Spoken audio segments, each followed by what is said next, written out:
उंगली उठाने वाले होते कौन है? आप हमें राष्ट्रपति सिखाने वाले होते कौन है? Who are you? शिवम जी आप गाइए वंदे मातरम, मैं शुरुआत करती हूँ। वंदे मातरम कहाँ चलेगा शिवम जी? नहीं वो आ रहे हैं कई बार। वंदे मातरम सुजलाम सुफलाम मलय जसीसलाम सस्य सामलाम मातरम वंदे मातरम शुक्र ज्योतिषना पुलकित यामिनी फुल्ल कुसुमित द्रुमदल शोभिनी। तेजस्वी यादव समझाए क्या? हाँ गोबर जी ये गोबर आपके साथ है। अपने चारा चोरों से हाथ फोड़ के पढ़ के भी गवा देना। दोस्तों जैसा कि आपने देखा आज का वीडियो बेहद ही शानदार होने वाला है, इसलिए आप लोगों से अनुरोध है कि अंत तक जरूर देखें। और यदि आप इस चैनल पर पहली बार है तो चैनल को सब्सक्राइब करें ताकि ऐसे ही वीडियो आपको हमेशा देखने को मिलती रहे। वीडियो थोड़ा भी पसंद आए तो लाइक करना तो बिल्कुल भी ना भूलें और अपने दोस्तों को शेयर अवश्य करें। तो देर ना करते हुए वीडियो की शुरुआत करते हैं। तो हेलो दोस्तों, मैं अभय नागवंशी रिएक्टिफाई इंडिया में आपका स्वागत है।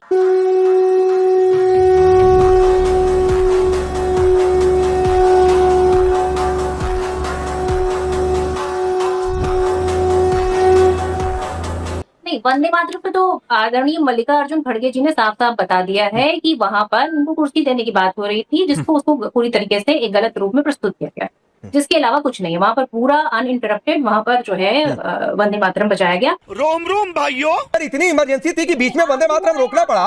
वो चीज नहीं समझ में आएगी जो मैं कह रही हूँ, वो नहीं समझ में आएगी क्योंकि आप युवा हैं, आप खड़े रह सकते हैं पर किसी व्यक्ति के साथ नहीं मुझे समझ में आता है। तो उसके लिए मेरे मैडम सुनिए, मेरे पिता 82 साल के हैं। आजकल उनको लेकर मैं हॉस्पिटल के चक्कर लगा रहा हूँ।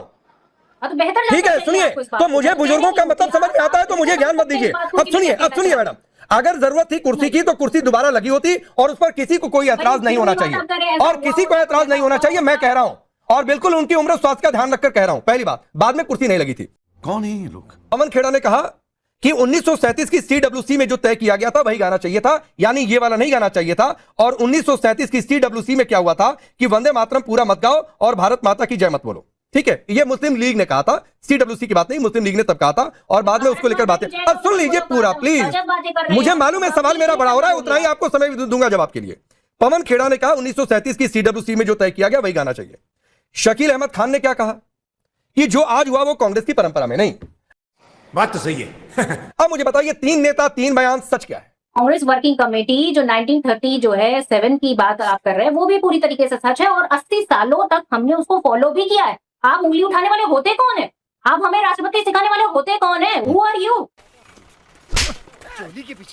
जिनका कोई योगदान ही नहीं है, जिनका कोई मतलब कोई इतिहास ही नहीं है कि उन्होंने अंग्रेजों के साथ क्या क्या किया, उनको सिर्फ जो है इंफॉर्मेशन देते रहे। ये वो लोग हैं, इनको हमें कोई राष्ट्रपति सिखाने की जरूरत नहीं। मेरा ये सवाल नहीं था, मेरा सवाल ये था कि जयराम रमेश जी, पवन खेड़ा जी और शकील अहमद खान जी, इन तीनों नेताओं में से किसका बयान सही है? मैं किसको लाइन मानकर चलूं कांग्रेस पार्टी की? नहीं, हमें कोई सफाई नहीं देनी इस बात पे। और हम पूरी तरीके से सम्मान करते हैं इस देश की स्वतंत्रता की लड़ाई में हमारा योगदान है। इस देश की स्वतंत्रता के लिए लगभग 12 साल से भी ज्यादा नेहरू जी जेल में रहे। पकड़ लिया सालों। देखिए बिल्कुल ठीक बात है, मैं तो मानता हूं कि राष्ट्र कभी तो दूसरों को सुन लिया करो। बिल्कुल मान लिया कि आपको कोई क्लैरिफिकेशन नहीं देना है, देश मान भी नहीं रहा है आपसे, कोई नहीं मांग रहा आपसे क्लैरिफिकेशन। देश को पता है, देश जानता है। मेरा निवेदन है Rakesh ji, Priyanka ji please, this is not fair. Priyanka ji this is not fair. 7 minute madam, 7 minute आपके पास रहने के बाद अगर आप सामने वाले को नहीं सुनेंगी तो ये बहुत अनफेयर है, नहीं अच्छा लगता है। प्लीज सुनिए। बोले मैं तो पूछ रही हूं। सवाल का जवाब 7 मिनट में ऐसा क्या नहीं बोला जो आप बोल देंगे? आप तो एक दूसरे से बात कर लेते ना, क्यों खामी का हंगामा खड़ा करना है? मैं सिर्फ एक चीज कहना चाहता हूं कि सबसे पहले तो कि देश आपसे कोई सर्टिफिकेशन आपको दे भी नहीं रहा, देश अपने आप तय भी कर लेगा, कोई क्लैरिफिकेशन भी नहीं मांग रहा है। देश ने देखा है, अपने सामने देखा है। कोई कहता है कि कुर्सी मंगानी थी, कोई कहता है कि 1937 के आधार पर जो वंदे मातरम के 2 स्टैंजा तय हुए थे वो गाने थे, कोई कहता है कि ये कांग्रेस की परंपरा में नहीं है। तो भैया विद इन द पार्टी पहले तय कर लो क्या सही है क्या गलत। इस तरीके से वंदे मातरम के 2 स्टैंजा के बाद श्रीमती सोनिया गांधी जी ने इशारा किया, वो साफ बताता है कहीं ना कहीं कि वो एक डिससैटिस्फैक्शन है। वो वंदे मातरम को पूर्ण रूप से नहीं स्वीकार करना चाहते, नहीं गाना चाहते। जिस तरीके से पवन खेड़ा ने कहा है कि 1937 का आधार बताते हुए कि 2 स्टैंजा ही गाने हैं, ये 1 मिनट आपने दिया था सर, ऐसा क्यों है? सिर्फ शिवम त्यागी बोल रहे हैं पीसीआर। Thank you. तो जाहिर है ये सब बताता है आपकी मानसिकता, आपकी चीजें, और राष्ट्रभक्ति किसी को साबित करने की आवश्यकता नहीं है, वो अपने आप दिख जाती है। वो सही पकड़े हैं, बातों में, बयानों में, वो बॉडी लैंग्वेज में, वो चीजों में खुद नजर आती है। भाई अपने पार्टी के नेताओं से शकील अहमद को समझाइए ना, वो कह रहे हैं कि ये कांग्रेस की परंपरा नहीं है, वो तो भारतीय जनता पार्टी के नहीं है भाई। आप उनको समझा दीजिए कि ऐसा क्यों हुआ। कमाल बात हो गई। चल चल चल चल वंदे मातरम हमको हम देश प्रेम का प्रूफ मानते हैं ना। मेरे बगल में है भाजपा प्रवक्ता शिवम त्यागी। चलिए यहीं पे आपके शो में बिना इधर उधर आग किए, बिना गूगल का इस्तेमाल किए, शिवम जी आप गाइए वंदे मातरम, मैं शुरुआत करती हूँ। वंदे मातरम कहाँ चले गए शिवम? चले गए हैं। पहले ये बता दीजिए जो हुआ वो अपमान हुआ कि नहीं हुआ? मैं जो पूछ रहा हूँ राकेश जी, हम वंदे मातरम पर अगर चर्चा करना चाहते हैं, प्रियंका भारती जी, पहले ये बता दीजिए कि जो हुआ उस पर आपकी पार्टी की क्या राय है मैडम? और व्यक्ति को जो बीजेपी आरोप लगा रही है उस पर आपकी पार्टी की क्या राय है? ये होना चाहिए था, नहीं होना चाहिए था, या प्रियंका गुप्ता जी ने जो कहा उससे आप सहमत है? क्या है, कुछ तो स्टैंड क्लियर करिए। शाबाश। राकेश जी, मैं स्टैंड क्लियर कर रही हूँ। वही तो मैं आपको बता रही हूँ कि स्टैंड तब क्लियर होगा जब एक बार भाजपा का कोई भी नेता, जो ऊपर से पूरा प्रवक्ता भी वंदे मातरम का कम से कम शुरू का ही 4-5 लाइन सुना दे। रुको जरा, सबर करो।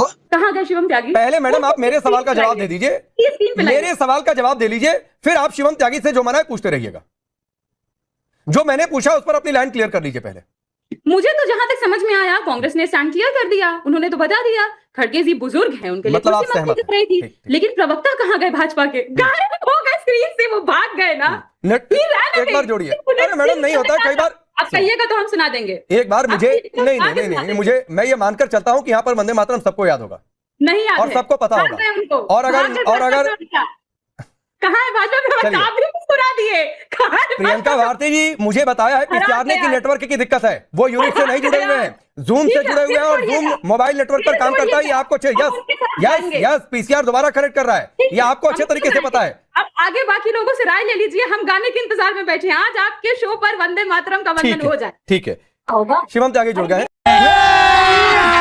अभी मजा आएगा ना भिड़ो। अब स्क्रीन पर दोनों प्रियंका जी को रखिए, मुझे रखिए और शिवम त्यागी को रखिए। उसका नतीजा क्या निकलता है? ठीक है, स्क्रीन पर बीच में बहस छोड़ के चले जाते हैं। नहीं, चढ़े नहीं गए थे अनंत विजय जी, जो उन्होंने मुझे मैसेज भी किया कि कुछ उनके इक्विपमेंट में दिक्कत आई थी, इसलिए बार बार उनका फ्रेम आ जा रहा था। दोनों प्रियंका जी को रखिए और शिवम त्यागी को रखिए। शिवम त्यागी, इस दौरान बहुत कुछ हो गया कि प्रियंका भारती जी ने कहा कि दिमागी नक्सली की सोच आप लोगों की है, और आरएसएस को लेकर उन्होंने बोला उस पर, और दूसरी बात है कि वंदे मातरम को लेकर भी कि आप लोग विरोधी शुरू से ही करते थे तिरंगे का, गाने के लिए बोला था। पहला और गाने का भी चैलेंज दे रही थी आपको। ठीक है, पहला सारा करके जाऊंगा। पहला एक चीज कहना चाहता हूं कि दिमागी नक्सली हो या ऑन ग्राउंड नक्सली हो, हम दोनों नक्सलियों को खत्म करने के लिए इस देश में सरकार में आए और करके जाएंगे। तो किसी को अगर किसी तरह की गलतफहमी हो तो वो अपने दिमाग से निकाल देना। दूसरा, संघ ने इस देश के लिए क्या किया और संघ का आजादी में क्या योगदान रहा, मुझे लगता है कि खुद हेडगेवार जी ही जेल गए, अटल बिहारी वाजपेयी जेल गए, आपसे तो उस बात पर सर्टिफिकेट चाहिए नहीं। और तीसरी बात, आपको दिमागी नक्सली से इतनी परेशानी क्या है? दिमागी नक्सली जो है, जो इस देश को तोड़ने हुए हैं, उनको हटाना कहां से गलत हो गया? और अंत में इन्होंने कहा कि भाई वंदे मातरम गाइए, आपने कहा वंदे मातरम गाइए, तो गा देता हूं। तो चलिए शुरू करते हैं। वंदे मातरम सुजलाम सुफलाम मलयजसी सलाम सस्य सामलाम मातरम वंदे मातरम शुभ्र ज्योतिषना पुलकित यामिनी फुल्ल कुसुमित द्रुमदल शोभिन हासिनी सुमधुर भाषिनी सुखदाम वरदाम मातरम वंदे मातरम। तेजस्वी यादव समझाए क्या? तेजस्वी समझा है? फिर से सुना दे, नीचे देखने की जरूरत नहीं है हमें, आप प्लीज। अरे भाई लोग देखो, आंख बंद करके गा दीजिए। आंख बंद करके गा देते हैं, ये लीजिए आंख बंद करके गा देते हैं। वंदे मातरम सुजलाम सुफलाम सस्य सामलाम मातरम वंदे मातरम शुभ्र ज्योतिषना पुलकित यामिनी फुल्ल कुसुमित द्रुमदल शोभिन हासिनी सुमधुर भाषिनी सुखदाम वरदाम मातरम वंदे मातरम। और बताइए, भारी मिस्टेक हो गया सर। एक्सरसाइज अनपढ़ों की पार्टी है। अब मेरा मौका, मुझे बोलने का मौका दीजिए। राकेश जी मैं जूम से जुड़ा, मेरा निवेदन है। राकेश जी एक बार प्रियंका भारती जी पूरी बात आ जाए, मैं बीच में। अरे सुनिए, एक तो बहुत देर बाद नेटवर्क आया, आपने हर तरीके का टेस्ट ले लिया, तो एक बार बात पूरी हो जाए उनकी। अब मैं निवेदन करता हूं कि मुझे लगातार इंटरप्ट किया गया है। अगर यही प्लीज, अब आपको रोकना पड़ेगा। प्रियंका भारती जी प्लीज। अब मेरा निवेदन है, मैं उनके बीच में किसी के नहीं बोला, बोल भी नहीं पाया। अगर यही राष्ट्रगीत आंख बंद करके आंख खोल के अपने चारा चोर और उनके बेटे से गवा दो ना, तो शिवम त्यागी अपना नाम बदल देगा। आप हमें बता रहे हैं, प्लीज निवेदन है मेरा। राकेश जी गलत बात है, दिस इज रॉन्ग। मतलब आप मेरे, चलिए अगला प्रियंका भारती जी, वाकई शिवम को सबसे कम समय मिला है। 30 सेकंड और शिवम त्यागी को दीजिए, उसके बाद गलत बात है। 30 सेकंड और 30 सेकंड और 30 सेकंड और thank you Priyanka Bharati ji just hold on 30 second. This is wrong. इन्होंने आंख खोल के कह दिया, आंख बंद करके कह दिया, उल्टा लटक के कह दिया, सीधा खड़ा होके कह दिया। मैंने कहा ना, अपने चारा चोरों से आंख खोल के पढ़ के भी गवा देना।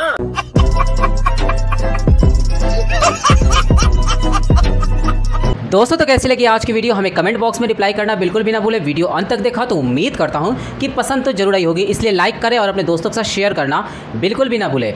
और आप हमारे चैनल पर कहां से जुड़े हैं हमें कमेंट बॉक्स में जरूर बताएं। तो मिलते हैं आने वाले नए वीडियो के साथ, तब तक के लिए जय हिंद, जय भारत, वंदे मातरम।